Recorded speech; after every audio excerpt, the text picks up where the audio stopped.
wanted to show you a couple of things that I like to do when I'm working with Logic. Now, a lot of you know me from some of my past tutorials and some of my live performances that I use with my Buchlas and I process with Logic.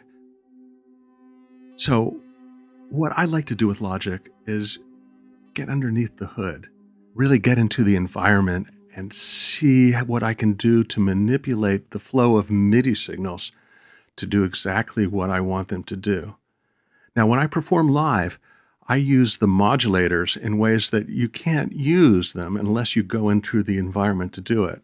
And what I mean by that is that I use them to open and close sends, I use them to do automatic panning, and a lot of other things.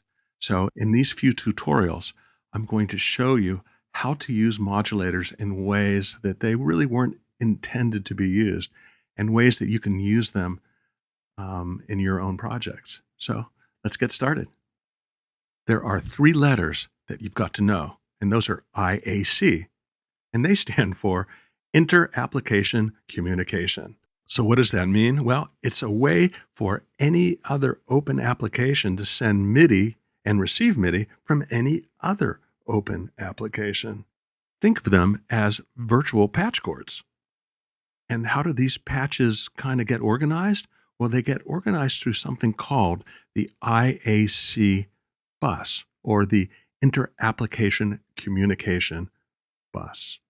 And it all starts in your audio MIDI setup. So you open up that audio MIDI setup, and in the menu selections at the top, you select Show the MIDI Studio.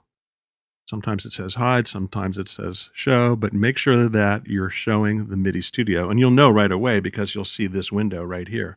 And this window shows you everything that's connected MIDI-wise to Logic.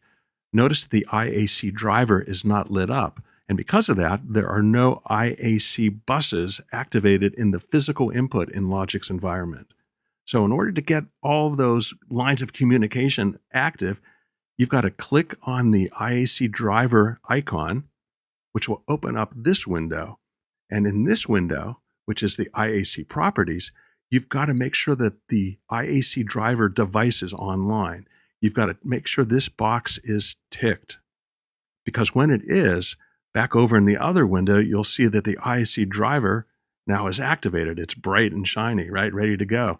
And back in Logic's environment, you'll notice that the physical input has been populated with all kinds of IAC buses. And once those are activated, it's time to have some fun. Let's see what we can do with them.